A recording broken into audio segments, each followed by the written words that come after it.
Happy Thursday to everyone. Dallas Cowboys training camp began today, and we're here better late than never with my co-host Elliot. Elliot, we've been talking about doing this for a very long time. We said maybe a week before training camp. We're here as training camp starts. Like I said, better late than never. Glad to have you with me.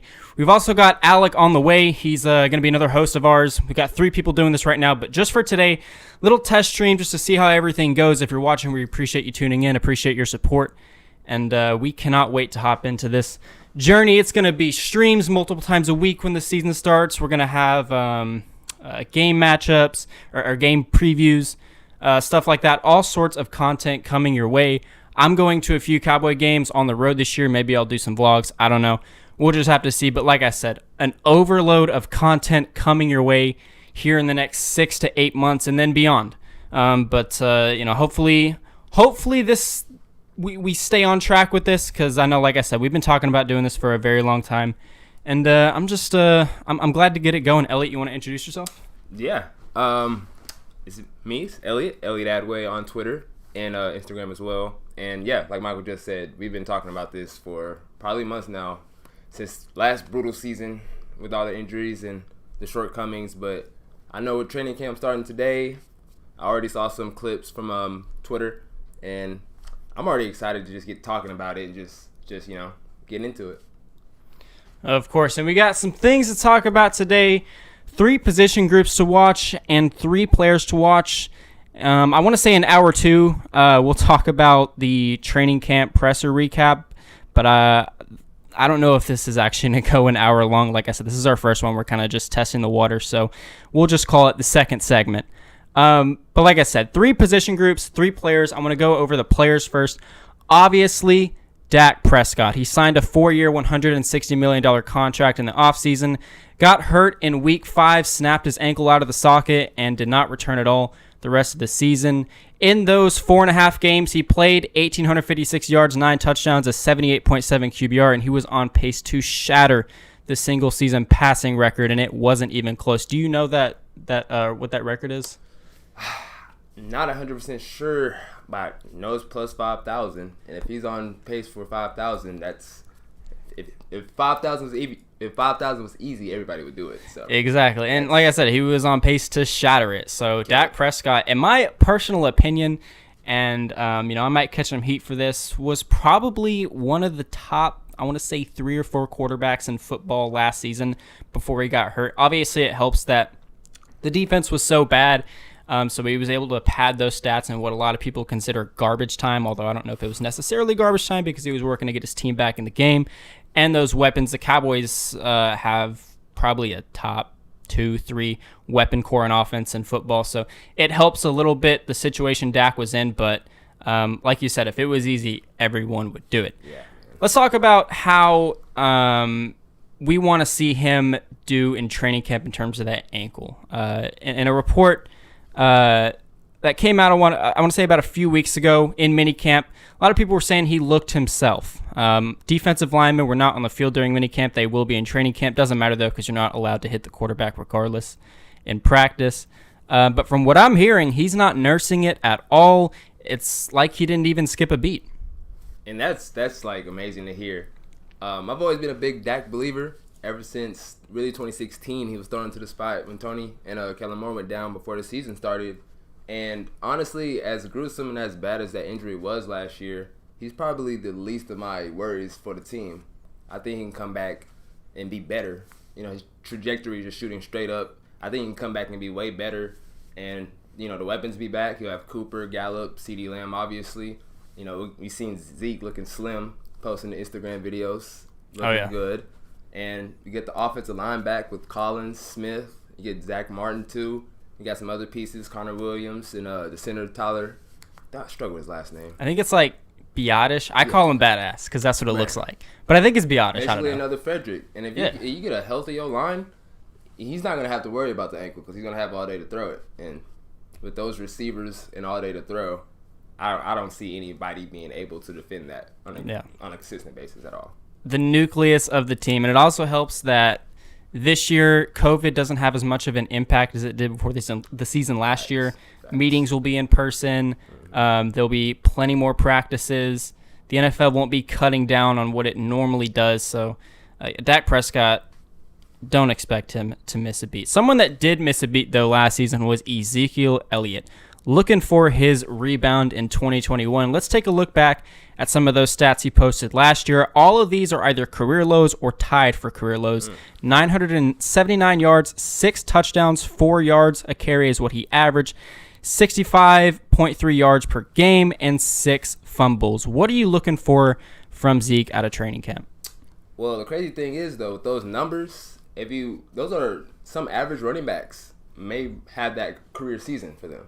Exactly. For that to be his low, it's a low. It was a bad year. We're not even going to try to deny it or sugarcoat it, but for that to be his low is a good sign, especially with everything going wrong. You're missing your quarterback, and like I said, you're missing your lineman, which is very important for him.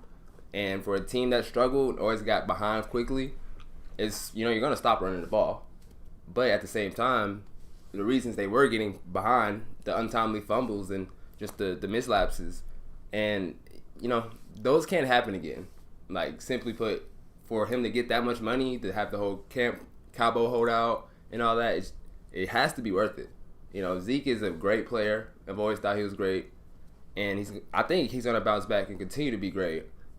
But if he doesn't, then that's another conversation we're gonna have eventually.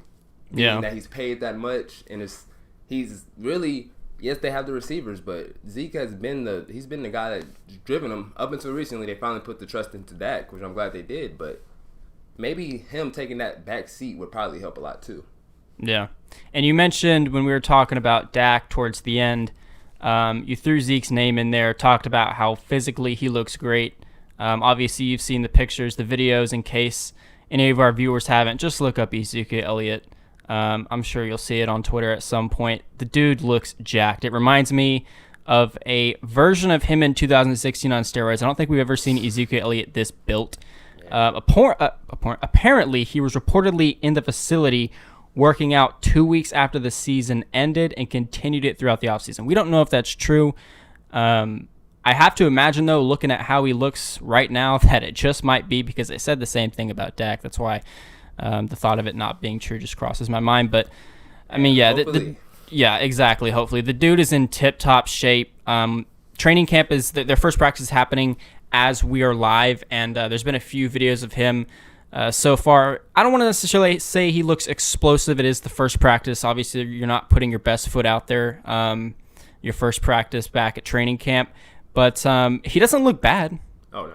No, not at all. So Ezekiel Elliott, a rebound. One more question before we move on to Tony Pollard. What kind of season, Elliot, do you think we can expect from Zeke this year in terms of yards, touchdowns, how many fumbles he has? Just to throw out just a quick estimate. Maybe a little unrealistic to think 1,700, based off of the receivers and, Dak. Dak, if he throws to 5,000 and Zeke runs for almost 2, that's a video game. And that'll be very hard. But if he can have a solid 1,300, protect the football, get a good yards per carry, just make the timely plays, be solid. Not look too much into the numbers, not worry about, I'm not 1,500 guy. But if you're a guy that could, good yards per carry, score when needed in the red zone, and don't fumble the football, and keep doing it at the level he's doing it, well, he has done before last season, then that's good for him. And that'll be amazing for the team. So definitely. Another running back I know you want to talk about was Tony Pollard. Tony Pollard did step up big in some absences with Ezekiel Elliott last season, towards the end of the year more so. In an excerpt from an article, I believe from the Dallas Morning News, asked about the utilization of Tony Pollard, Mike McCarthy noted that the ability to have a number of players who can do different things, such as play wide receiver, is valuable. He said that at the end of the day, the offense is built around making the quarterback successful. He wants to establish a run, have play action off of that. That will lead them to getting matchups they want, and they want their quarterbacks to play fast and to be able to utilize different players in the same concept. So Tony Pollard, what sounds like from that, is probably going to be utilized more as a receiver this year. That's just one quote, though. I'm not going to jump to conclusions, but Tony Pollard, you labeled as an X factor when asked when we were doing our research. You labeled him as an X factor. Can you read more into that? Explain to me how you think Tony Pollard can essentially shuffle things up in this offense, keep defenses guessing?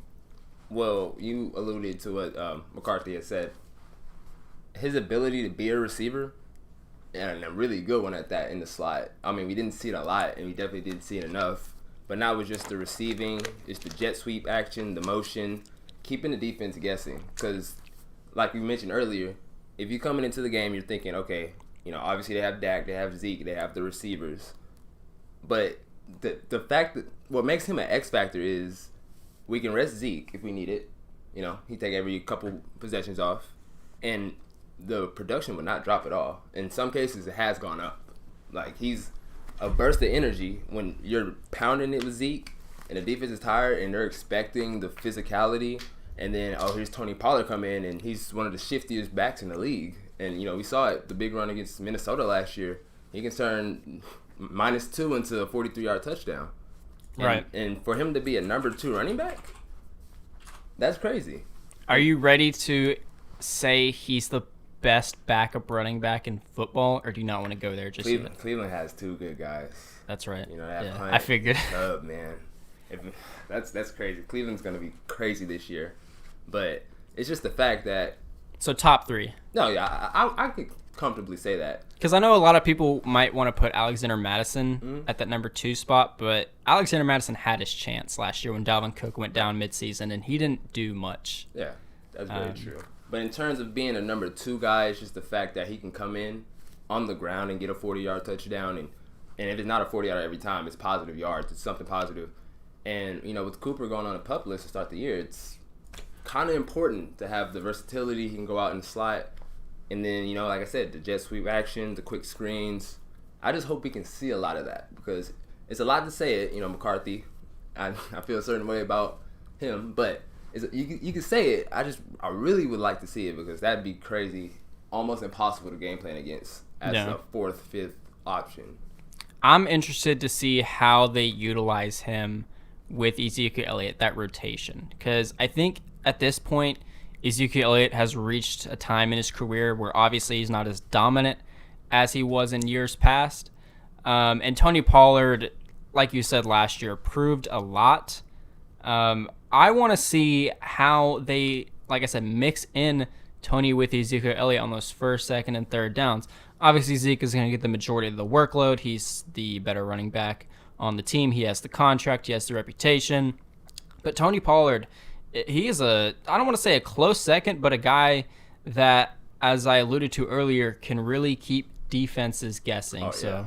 The change of pace would be crazy. Oh, yeah, exactly. The change of pace. That is the perfect phrase for what I'm trying to say. All right, up next, the secondary, linebackers, and defensive line, the defense. We're going to be talking about the defense all season. I want to start with the linebackers. Optimism for Jalen Smith in camp. Now, in 2020, he was bad. If you look at the stat sheet, it may not seem as if he was terrible, but he was awful. Now, he did have a lot of tackles, but most of those tackles came 5, 6, 7 yards after the running back got the ball.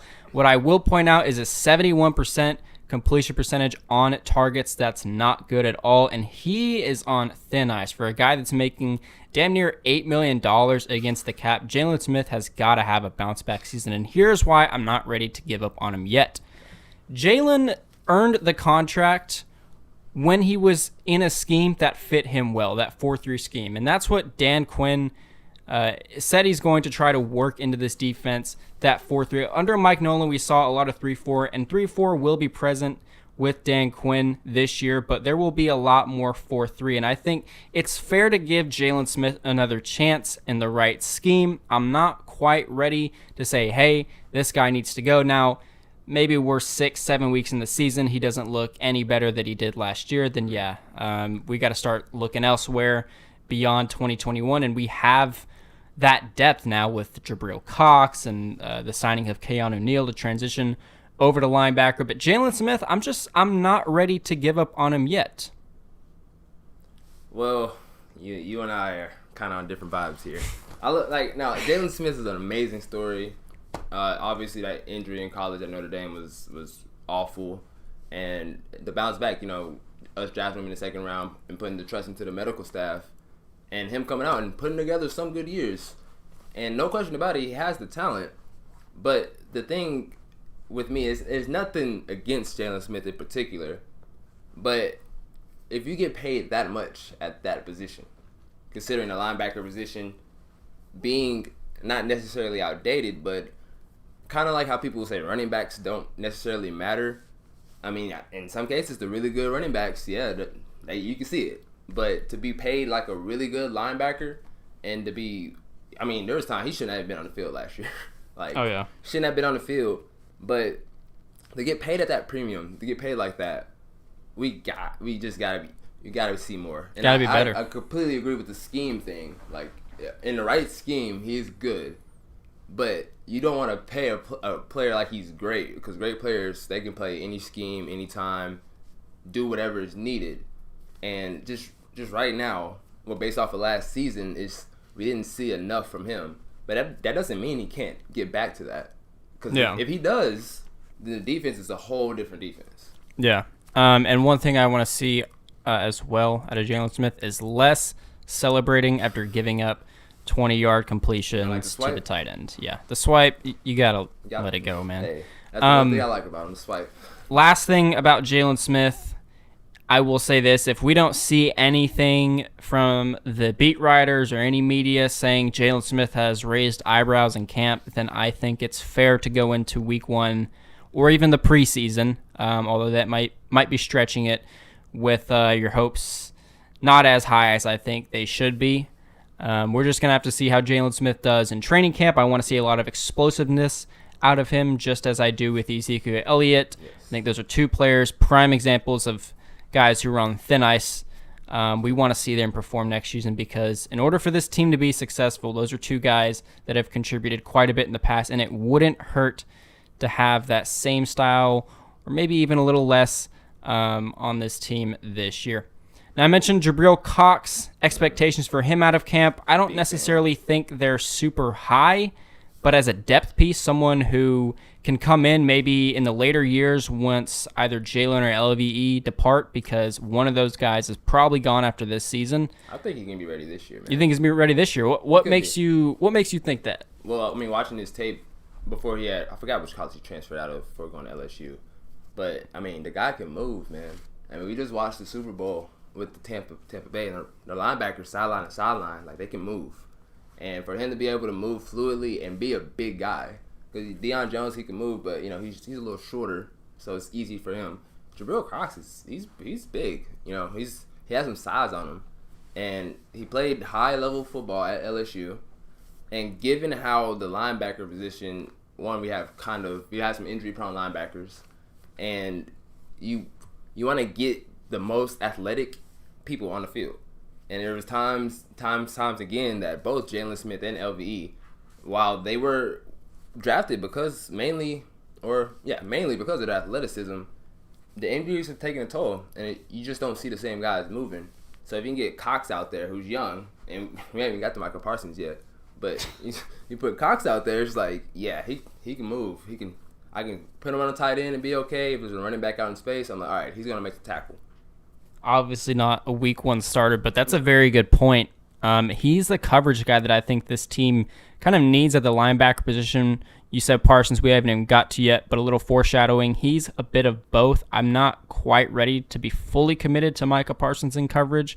Obviously, Jalen Smith, we already went over him. LVE, we'll get to him here in a second, but he just hasn't been that great on the field when healthy. Keanu Neal, more of a box safety, so he is that sleeper coverage guy behind the starters in the linebacker room. I really hope Keanu Neal gets snaps, because that's his hybrid ability would be huge. You mentioned Keanu Neal in 2020, an interception and 100 tackles. We talked about him as a box safety. I think more so he's going to be playing as a linebacker, considering this team's lack of run defense. And we'll get more into that when we talk about the defensive line here in a second. But Keanu Neal, you mentioned just now that you hope he gets snaps, and I do too. I think Keanu Neal coming back with Dan Quinn this time in Dallas, I think the transition will be smooth. I really like Keanu Neal. Back in March, he was on my list of guys I wanted to target at the safety position, along with Malik Hooker, and I forget who the other one was. I think it was KZ. It was KZ, yeah. I'm pretty sure it was KZ. So I got 2 of my 3 guys. And Keanu, just like you said, I hope he gets snaps too. I mean, he'll be super effective in the run game. Didn't play, great, but he didn't play bad last year. It's going to help this team because his defense in 2020 was so bad that anyone who just even played decent against the run is going to make a huge impact on this team. Beggars cannot be choosers at this point. Exactly. He got pretty solid for, especially the price he paid. Exactly. It was a really good deal. If he can get out there, be healthy, and just able to make the tackle, and he's a hard hitter. I think this defense, we got to create turnovers. The players we have, yes, we gotten better on the defensive end, but I still don't think it's just good enough to sustain a good level throughout the game without making the offense make mistakes and getting good field position for us. So if he can go out there and get some fumbles and maybe some interceptions from the linebacker position he's going to be playing. Oh, yeah. Huge. 100%. And you mentioned this defense's inability to create turnovers and how that needs to start happening. And I think a guy to look to for that solution, not in the secondary, but in the linebacker room, is first-round draft selection Micah Parsons. Will he be that guy throughout camp? Will he be the guy that the beat writers write about? Will he be the guy that we see videos of just absolutely dominating the running backs, the offensive line? Is Micah Parsons that guy in coverage? I talked about how I'm not fully sold on him out in the field just yet. But I think, he's definitely a week one starter. There's no question about it. He went, 11th, 12th? I don't quite remember. I just remember Surtain going in. Yeah, that was rough. Thank God we weren't doing a podcast at that time. That just would have been a disastrous time. But Micah Parsons, I'm going to be honest with you. I have high hopes for Parsons. I didn't necessarily have high hopes for Parsons when we drafted him, but I think that was more so because I wanted Surtain or J.C. Horn a little more, and I didn't really look at him that much. I didn't envision a scenario where both those cornerbacks were off the board when we came up to pick at 10, and yet they were. So we ended up with Micah Parsons. Great pick. Just the reaction, not so great because, like I said, I just did not envision that being a scenario. But Micah Parsons is going to help this linebacker core tremendously. There's no question about it. Oh, yeah. 1,000%, man. And the energy, too. Just having another guy that can bring that energy like DeMarcus Lawrence does. And him being that young, and he did miss last season he sat out because of COVID, which could also be a good thing. He's healthy, and he's springy. He can move sideline to sideline. Really great potential as a rusher. I've read a lot talking about Von Miller, impact. And, Von Miller's Von Miller. He helped Denver win a Super Bowl. Yeah. So if we can get a guy like that, and granted, the reason I was at first maybe a little against the pick is because the linebacker position being a short position to play with injuries and all that, and it being a product of the D-line. But if you can find a special guy like Von Miller, you pay him. No matter the position. And I think Micah Parsons can be special. And he wants to be special. And he's on a team he's been wanting to go to for a while. Mm-hmm. It just looks too good. The trajectory's up. I just think it's going to be a really good year for him. Rookie of the year, potentially. Especially on defense. I don't see anybody rivaling that unless one of the corners have a big year. But so much potential for him. I think I'm going to be a big fan. I already like what I'm seeing. I'm going to be a big fan as well. I might get his jersey a few weeks in the season if he's not only playing well, because I know for a fact I like his charisma on Hard Knocks. That dude is a joy to watch. August 10th, baby. Oh yeah, I'm gonna be ready right whenever it drops. It's gonna be on this TV right here, 100%. All right, last of the linebackers, and we'll get on to the secondary, and to follow that will the defensive line. Leighton Vander Esch, who just like Jalen Smith, my hopes are not quite as high for. Dude cannot stay healthy. Now I will say this. Coming from him, he said he spent the offseason working on reworking his health. Now that, obviously, you're reading that, it's a sign of good things to come, but how do we know that's going to hold up? Leighton Vander Esch is, at this point, health-wise, worse than Sean Lee was when he was at this stage of his career, and we know how unreliable Sean Lee was when it came to being on the field. That's how I feel about Leighton Vander Esch, and when Leighton Vander Esch is on the field, because he's missed so much time, he just does not look like that rookie year version of himself. And for anyone out there that still thinks Darius Leonard was the worst of the linebackers between him and Vander Esch, you're just wrong. There's a reason Darius Leonard right now is negotiating a 4-year deal that would make him the highest paid linebacker, I believe, in football. If that's what I read correctly. He's really good. Oh, yeah, he's great. And I wish the Cowboys... Did they pick before the Colts or after? I can't remember. I'm not 100% sure. I'm not sure if Leonard went in the first round. I think he did. He did? Yeah, he was their first-round selection. If they picked before the Colts and Leonard was still there, then obviously I'd have rather had Leonard. Yeah. Van Der Esch, listen, if he does well or even decent, it'll shock me. I don't have high expectations for him. Yeah, I was a Van Der Esch fan his rookie year because he played amazing, and it was a while that we've had a linebacker move like that since Sean Lee was healthy. And the thing with neck injuries in general and his inability to stay healthy, like you said, you get rusty when you come back to the field. You've missed so much time, and in such a fast and quick decision game, you don't want to overthink because he's like, okay, if I go in too aggressive, I come down, I get injured, or I haven't played in a while, and I try to think, and you can't be on the field thinking. And it's gotten to a point with him, you just watch it. It just seems like he's just thinking before reacting. Like, you got to know. You got to be in flow and just understand what's going on. But if he can get past the health issues, get back to where he was, a sure tackler, deciphering everything that's going on really quickly, blowing up the screens. And like you said, it's like prime Sean Lee. Like, he can be really good, or he can be banged up and be really bad. And yeah. You're not going to... We didn't pick the option up for a reason. Yeah. So. And speaking of that, got a rapid-fire question for you. Between Jalen Smith and Leighton Van Der Esch after this year, which one is gone? Van Der Esch, only because it's going to be harder to get rid of Jalen Smith based on the deal. I'm going to go with a sneaky answer. I'm going to say both. Yeah, I wanted to say both too because I think Cox and Parsons, they're good. I read Francis Bernard got injured today, and he was somebody I was going to talk about that I thought he could really step up, but he has a hamstring injury. He was done for the day already. But like you said, linebackers, while I don't think it's necessarily smart to invest a lot and pay a lot into them, there's a lot of decent linebackers out there, and we drafted 2 really good young ones who can only get better. Yeah. So next year, if they both don't bounce back and probably even perform better than they did, they both may be gone. Yeah. I know we've been talking about the linebackers for quite a while, and we've shown a lot of optimism with the younger guys and the guys that we drafted this year, but I won't be surprised if there's some hiccups along the way. They are, after all, rookies. Oh, yeah, for sure. All right, the secondary. Now, this is my biggest issue because I think if I'm the general manager of a football team and I'm the one building or rebuilding, I guess you could say, the Cowboys defense, the first place I'm looking is the secondary. As much as it's been noted that the Cowboys are not good against the run, I think the secondary is crucial, especially when you consider the weapons receiver-wise that are into the division. Terry McLaurin, the guys the Giants have. The Eagles got Devonta Smith, so they got even better. Jalen Reagor, a second-year guy, if he bounces back and does anything that he was projected to do when he got drafted, he's going to be a threat.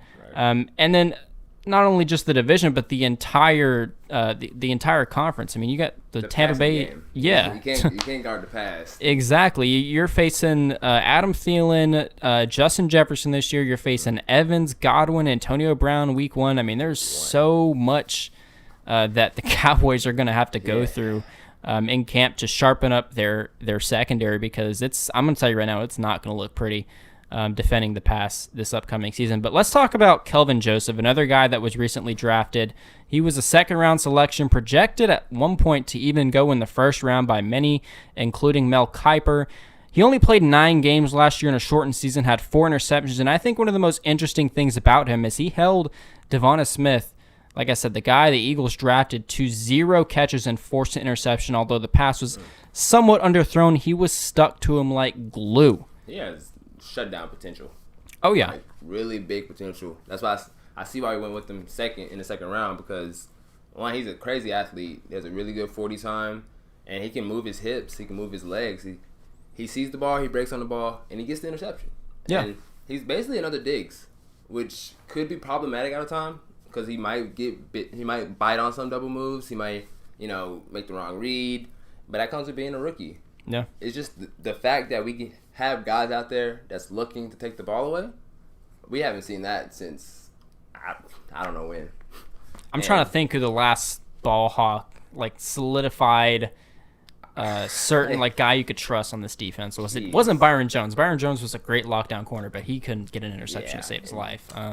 Joseph, though, if he could, man, this year is gonna be some growing pains, but the next couple years, I truly think he can become one of the top, not the top corners in the league, but definitely a guy that we could rely on to, all right, we need a takeaway, and to have him and Diggs out there and Donovan Wilson, that's good. But that also comes with the bad parts of it because, they're young, and you play Brady week 1.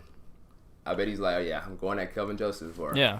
Oh, yeah. And that's going to come with it. But yeah. Tom Brady went on the Shop, I think it was, or it might have been something else, but he talked about, I forget which team it was, but he was like, he praised some young cornerback, obviously to the media, but in his mind, he was like, yeah, I'm effing throwing at this guy all day. That's exactly the attitude Tom Brady's going to have towards Kelvin Joseph if, in fact, he does start week 1, which I don't necessarily think will happen. I think you see Kelvin Joseph starting probably more so as we approach midway through the season, unless he just absolutely stuns everyone in training camp, which I would be genuinely shocked if he did. If he was like that guy over who I think Micah Parsons is going to be, then, yeah, he's starting at week 1. But I honestly, at this point, don't think he will be a week 1 starter. So you think it's going to be Brown and Lewis? Brown, Lewis, and Diggs, yes. They also got Maurice Kennedy. Is that he's a Kennedy? Yeah. Say his last name? Mm-hmm. And then one of the Robinsons, the one we didn't cut.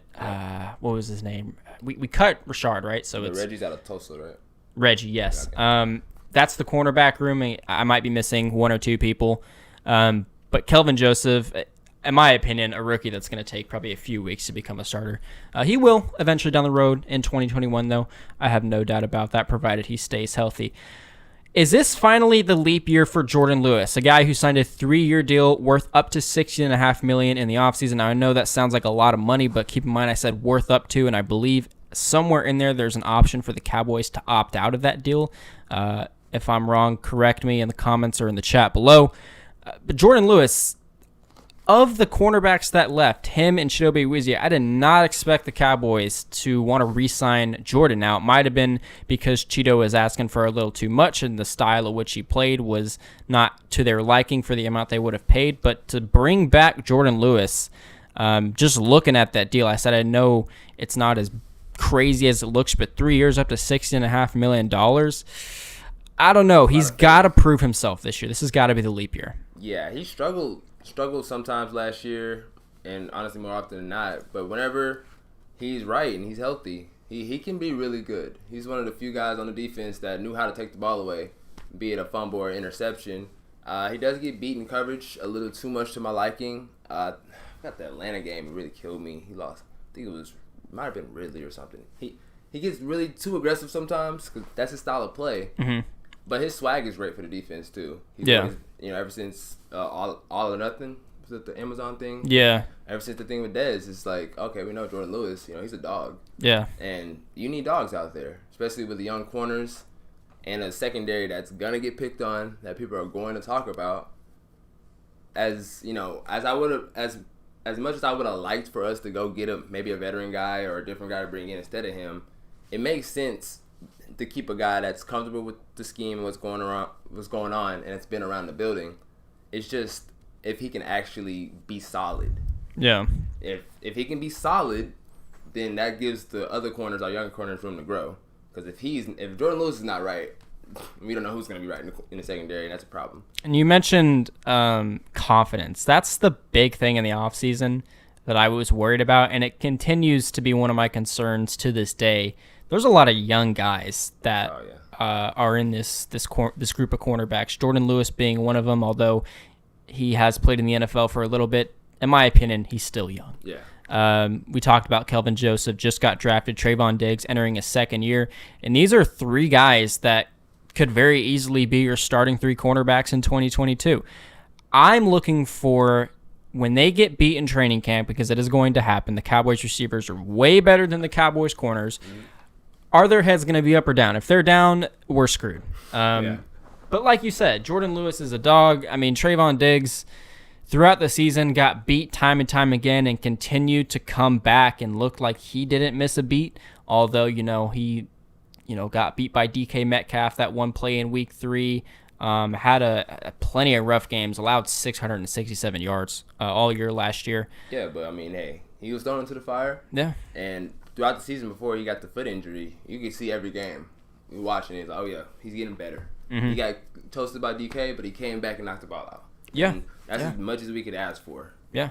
So yeah, I mean, personally, I know they're young and this may be kind of risky to say, but I feel like their confidence is through the roof, and I don't think it'll be a problem that they're going to get beat for themselves in here mentally. Mm-hmm. I think they can bounce back. The one issue I do have is there's no proven veteran leader on this defense other than DeMarcus Lawrence. And DeMarcus Lawrence he's kind of like one of them. I was looking for, obviously now you're not going to go get him Richard Sherman because of everything that happened with him, but a guy like that, an older guy just to kind of lead the pack. With Sean Lee now gone, your veteran presence is really on the offense, and that's Dak Prescott.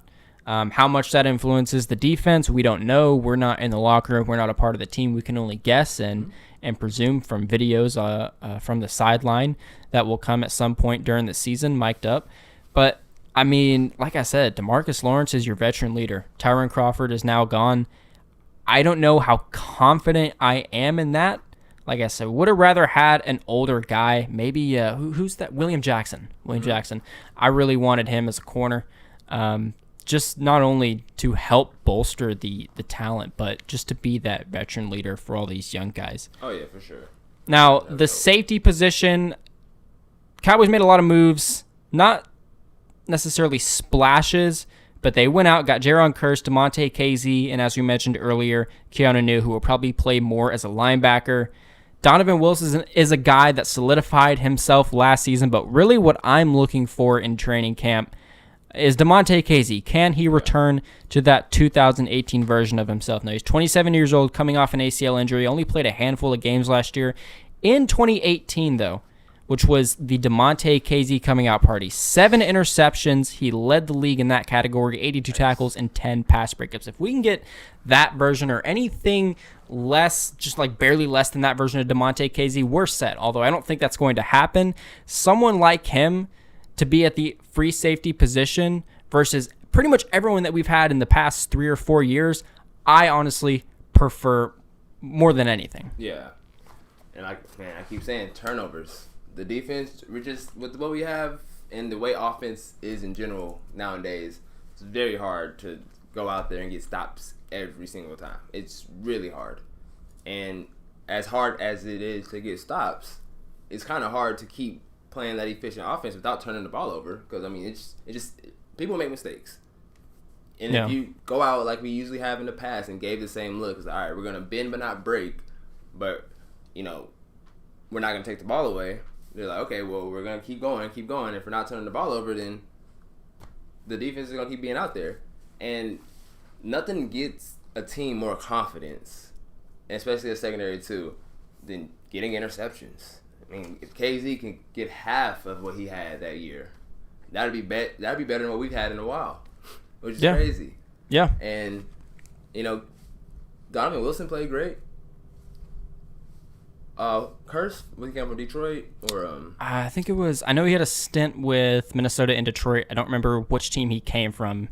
Solid. I mean, yeah, he's not gonna go out there and be. You're not gonna be. Oh yeah, wow, Kearse, but really solid. Play special teams. He can tackle. Then part of the reason we gave Jordan Lewis the bag is because he can switch over and play free safety. Yeah. He can be a ball hawk. So secondary, they're gonna come through mistakes. That's gonna be the common theme of the defense.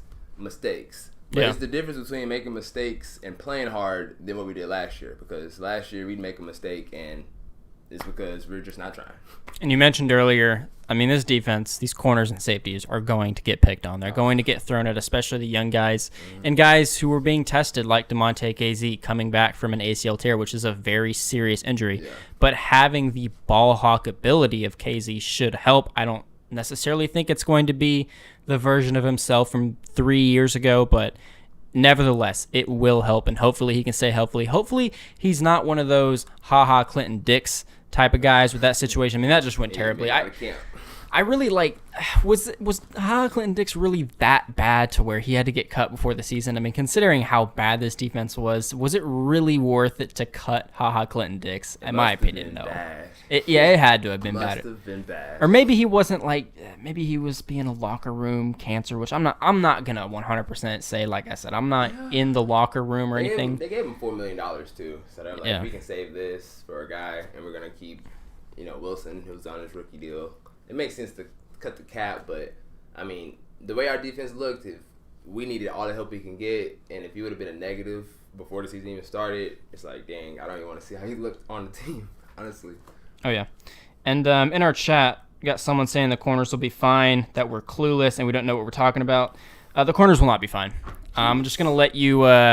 I'm just gonna let you watch week 1, and then if you want to come back and talk to us, you can. If not, I'll reach out to you. Either way, we'll get the season off against Brady and Herbert. Yeah. We'll get in contact with you eventually, man. The corners will only be fine if we get consistent pass rush, and I mean we're about to talk about D-line, so yeah, that it's a group of a rookie cornerback, younger cornerbacks, and some veterans that haven't really proved themselves. So they are not fine. I can promise you that.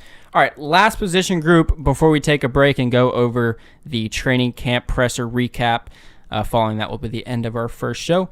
Defensive line, how the scheme is going to impact DeMarcus Lawrence and Randy Gregory. We want to look for Osa to make a huge impact in training camp, and can Neville Gallimore pick up where he left off? I want to start with DeMarcus Lawrence and Randy Gregory and how the changeover scheme to the 4-3 will impact them, and I think it'll impact them great. Obviously, last year, DeMarcus Lawrence was the guy on this defense. Is he necessarily playing for his contract because you paid him to get sacks? He didn't quite do that? No, but by no means does that mean he's not good. I mean, DeMarcus Lawrence is the guy on this defense, and I think he benefits from a 4-3.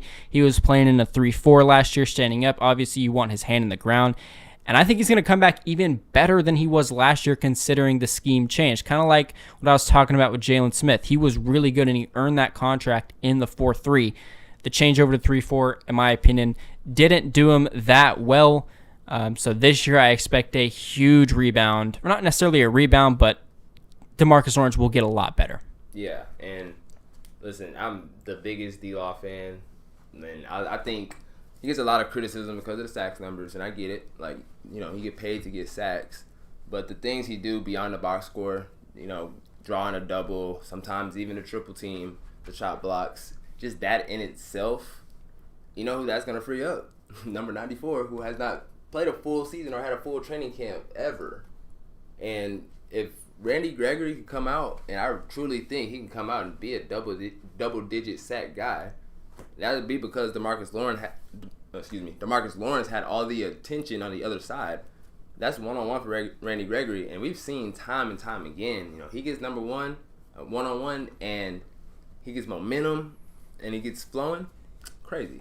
Oh, yeah, and you mentioned Randy Gregory. Randy is, in my opinion, going to be awesome this year. I don't know if you read the article that was posted on The Athletic a few weeks ago, just kind of detailing his journey throughout the NFL, but he talked about a lot how with his marijuana usage, it wasn't because he was addicted to weed and didn't care so much about the game of football. It was the fact that marijuana was his escape because he has serious mental health problems, and mental health is something that I think the NFL is taking more serious now, and Randy Gregory is going to be one of those model cases in the years to come when they start taking mental health even more seriously, because I don't think they're necessarily at that point yet.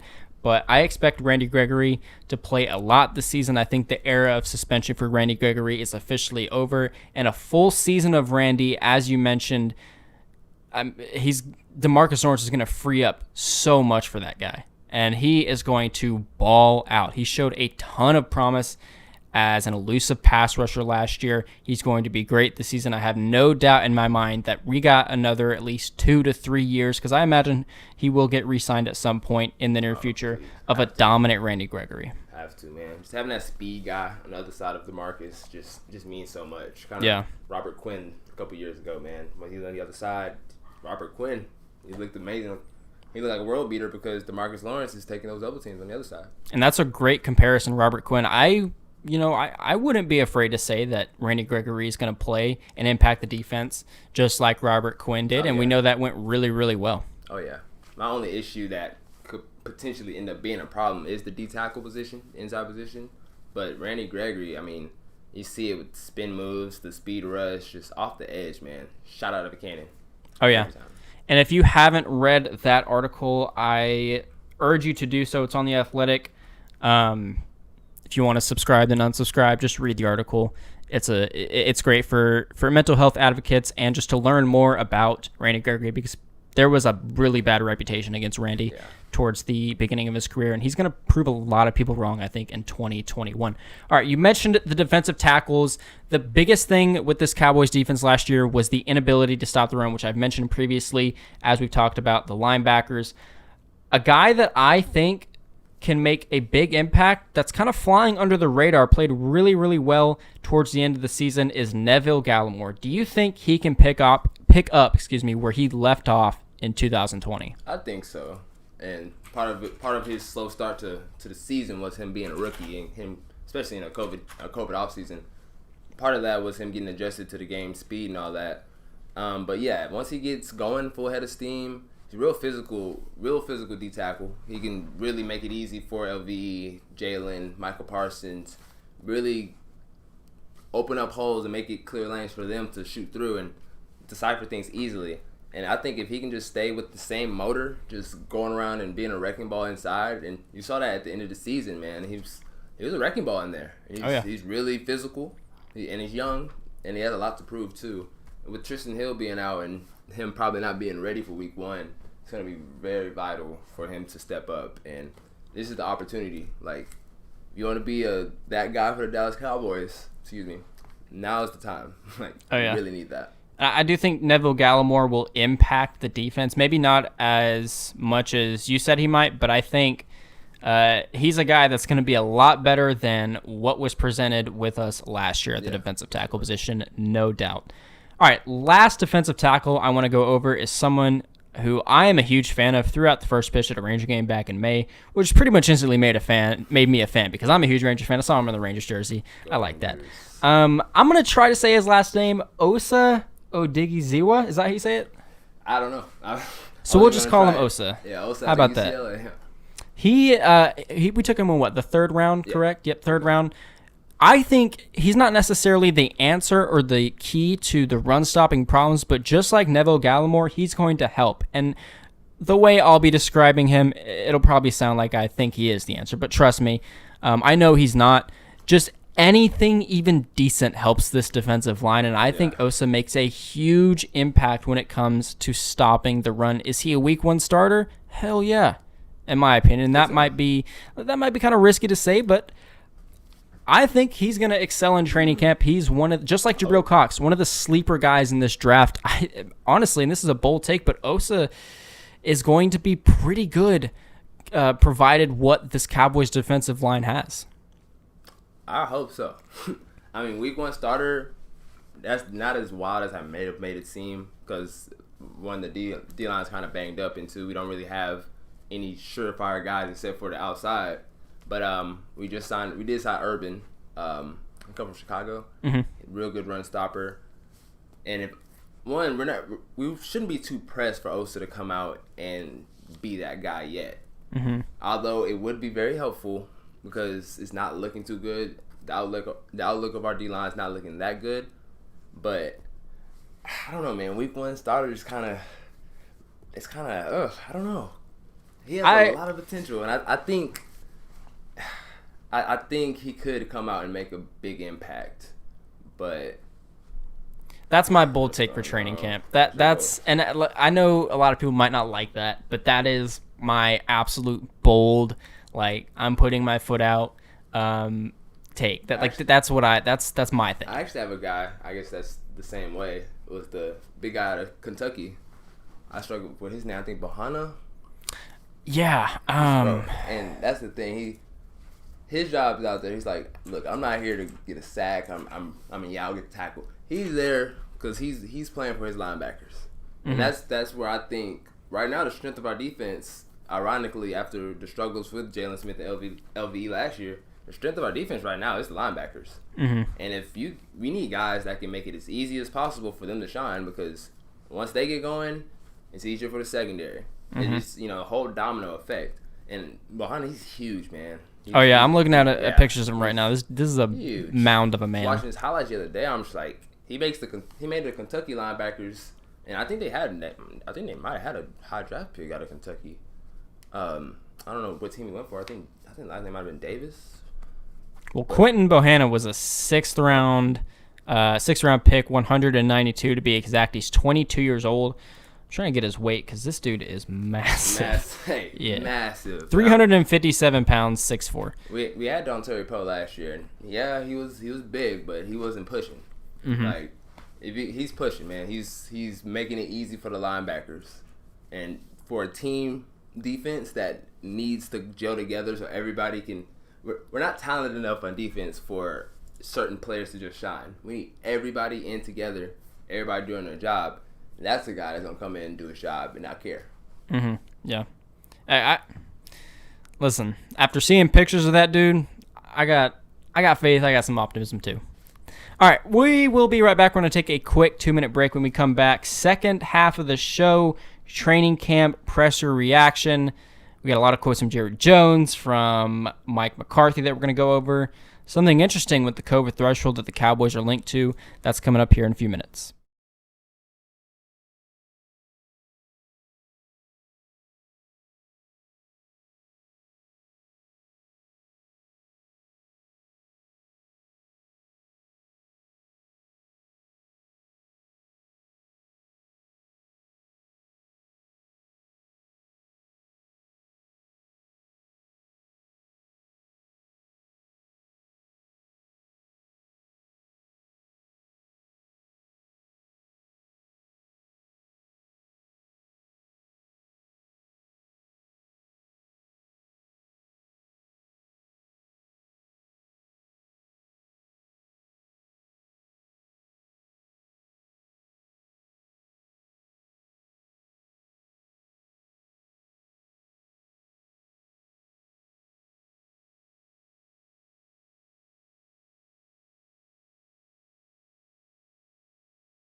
All right, welcome back. As I mentioned, second half of the show might not be as long as the first half. We're going to go over some of the things that were said in the opening press conference between Steven Jerry and Mike McCarthy yesterday. First thing I have for you guys is something that, it wasn't actually said in that press conference, but today it was announced that the PUP list, the physically unable to perform list, will include DeMarcus Lawrence, Amari Cooper, Greg Zuerlein, Tristan Hill, Chauncey Golston, and Mitch Hyatt. This doesn't come as a surprise to me that Amari Cooper's on there, although it does raise some questions. Mike McCarthy said that he doesn't have any long-term concerns with them, which I think is just normal for a head coach or anyone in the organization to say. I mean, Amari Cooper being on this list, he did have that ankle surgery. He's a guy that if he's not right, and he will at various points in the season be questionable. He might not even play some weeks because that's been an injury that's stuck with him for a lot of his career now. Yeah. And to see him on this list, like I said, it doesn't surprise me, but it does kind of also, take a little bit of concern into Amari Cooper's into the fact that he's on this list. Yeah, man, that's always some room for concern seeing that, especially with foot injuries and receivers. But when Cooper's right, man, he's up there. I mean, it may not be one of the top 3 or 5 premium guys, but I mean, the route running is maybe to me second to none. Like he can move, explosive, really quick. But what comes with that is, man, you need good ankles, good feet to do that. Yep. And if he's already having the questions right now, although he did have the surgery a while back, yes, it is a little concerning. But if this means that, okay, we'll have him sit and be banged up now and he's ready for the prime stretch of the season, then by all means. And the pup list gives off you look at pup, you're like, oh man, physically I'm not going to perform. Like, yeah, that looks really bad. But they're saying they should be. I know him and D-Law should be good for week 1. Tristan Hill probably not. But Tristan Hill might not even be on this team. You're not Tristan Hill guy. Yeah, man. If Coop can get right and we, do the pace of all that correctly, and we got Gallup CD. Yeah. Hold it up until he's gone. Until he's back. Then that, if we can just get him back right, so he can be effective when it really matters, it should be the Cowboys' number 1 concern. Yeah, I mean, if Amari Cooper goes out at any point this season, then like you mentioned, we still have Michael Gallup, CeeDee Lamb, who we only saw a little bit with Dak Prescott, and a lot of people expect him to be a superstar, Justin Jefferson-like with Dak Prescott. Also, Blake Jarwin, who's returning from that ACL injury. Dalton Schultz stepped up quite a bit last year, and don't forget Ezekiel Elliott in that backfield. We obviously didn't talk about Blake Jarwin today. There's a lot of things we didn't talk about today that we'll cover in some future videos and streams, so you have to stick around for that. But I think the Cowboys, if one guy goes down, they're set. Even if 2 go down, they're set. I mean, this offense is so potent.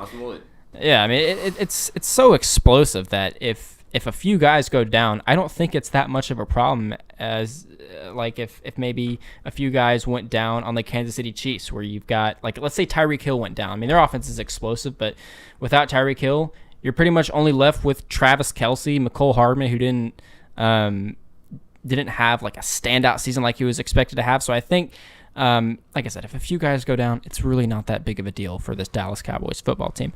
All right, the Cowboys do not meet the 85% COVID threshold. While not all players and coaches are fully vaccinated, the Cowboys announced the team is in the pipeline to be at 85%, meaning there are still a few that need a second shot, but Jerry Jones said we'll be able to play anybody in the Hall of Fame game against the Steelers on August 5th here in a few weeks in Canton, Ohio. Jerry Jones specifically said a handful of players. I don't think this is going to be a problem, and this is a huge reason why I didn't watch the full press conference, because they spent 30 minutes talking about this, and to be honest with you, I, along with I think pretty much everyone else, we don't care. Yeah. If you're talking 30 minutes about vaccines, shots. They're just vaccines. Take 5 minutes to talk about it, and they took 30 minutes. So if you at any point want to go watch that press conference, I would advise not to. Just look up some highlights and some clips. Or just listen to us. Yeah, just listen to us. There you go. But yeah, the 85% COVID threshold, you saw the thing that Michael Irvin said, right? Yeah. Yeah, I thought that was pretty funny. And also maybe true. I don't know. It was so intense. Yeah, it was intense. But listen, at the end of the day, it's your body. I don't think... I don't want to get too deep in this because it's like politics and everything, but I'm vaccinated. Elliot is vaccinated. I'm not going to tell someone to get vaccinated. It's their body, not mine. But I don't think it'll be a problem with the Cowboys at all. If it is, then yeah, we would need to talk about it a little more. But it's not a problem at all. Anything you heard during the press conference you want to bring up? Just the confidence and optimism of Dak being healthy, and just the ankle, no worries. Him not being on the PUP list was really huge. Mm-hmm. Same with Blake Jarwin. Like, the fact that they weren't on that PUP list is like, yo, if we play tomorrow, they're gonna play tomorrow, or a good chance they play tomorrow, and that's super important. Just the fact that the team, and plus with Steven and Jerry, you can hear it. The team's all in on 4, and that's all they need. All they need to be is to be all in, and if they're all in on him, everything else is gonna fall back into place, and just the ultimate confidence in Dak. I know I have it. Don't want to speak for Michael. I'm sure he has it, and the whole city of Dallas should, because they didn't give him all that money. Like they said, they ain't giving him money for no reason. Yeah. Like, Jerry Jones said last year he doesn't get hand cramps writing checks. Yeah. So if he writes the check, unless it's in the case of Jalen Smith, it's probably deserved. Yeah. One more thing, Mike McCarthy did say at one point he almost drove his truck off the road when it was brought up. The question was brought up, how did you react to Jerry calling you and telling you that the Cowboys were going to be in Hard Knocks? He said he almost drove his truck off the road, and then when he got back on the road, he was all in. Mike McCarthy is not all in. Mike McCarthy won't say it, but he's pissed. I don't know a single coach that would like Hard Knocks. Yeah, no. But this is the thing when you're associated with the Dallas Cowboys. It's not, what do you want to do? It's, what do I want to do? Jerry Jones. Like, I'm the owner. Jerry Jones, normally I wouldn't want to talk about people like from their minds, speaking from their point of view, because I'm not that person. I don't know what they might be thinking. But Jerry Jones is like so easy to read at this point. If it's like, obviously he was going to do Hard Knocks. That shouldn't even be a question. And Mike McCarthy doesn't like it. He won't say it. And when he said he was all in when he got back on the road, that's BS. Yeah, no way. But hey, I mean, nevertheless, I'll be excited to watch it. I don't know about you. As a football fan, I'm super excited. But as a Cowboys fan, I'm a little worried. I don't. Has there ever been a team that did Hard Knocks and won a Super Bowl next year? Nope. Well, not one. That's one. And you want to zone in, you want to focus. I don't think it'll be that big of a distraction as people are making it seem. I saw a picture. I think David Hellman from the team website tweeted out. It was just a couple of cameras, and they were keeping about 10 to 20 feet distance. And I mean, yeah, that doesn't seem like much, but it is gonna be a distraction. A crippling one, maybe not. I hope not. If you're getting crippled by Hard Knocks, then season's already done. Yeah. But as long as they can stay focused and have their funny moments, we're gonna see Jerry being Jerry, and we'll have some stars. I know Michael Parsons will look. People get to see how energetic and charismatic he is. We get to see CeeDee Lamb, one of my personal faves, up close. And as a Cowboys fan, it will be good to have the access to. But nobody has won a Super Bowl doing Hard Knocks. I will say the last time, and I've seen this quite a bit on Twitter, the last time the Milwaukee Bucks won the NBA title, the Cowboys won the Super Bowl. And what did the Milwaukee Bucks do a few days ago? They won the title. So we're going to end the stream on that note. We appreciate you tuning in. Like I said, a ton of content to come throughout the rest of the season. This is just the beginning. Training camp. First practice was today. We got the Hall of Fame game coming up, then the preseason. Week 1 is, or the Week 1 game, I should say, is September 9th, Thursday in Tampa Bay. I will be there. I'm excited. I'll be at home watching. He'll be at home watching. He was supposed to come with me, but we waited a little too long. The tickets are so expensive. Somebody got to hold down the fort. But like I said, thanks for tuning in. We appreciate your support. If you're a returning subscriber, one of the 212 that were on this channel, then I genuinely appreciate your support. Like I said, we'll have Alec with us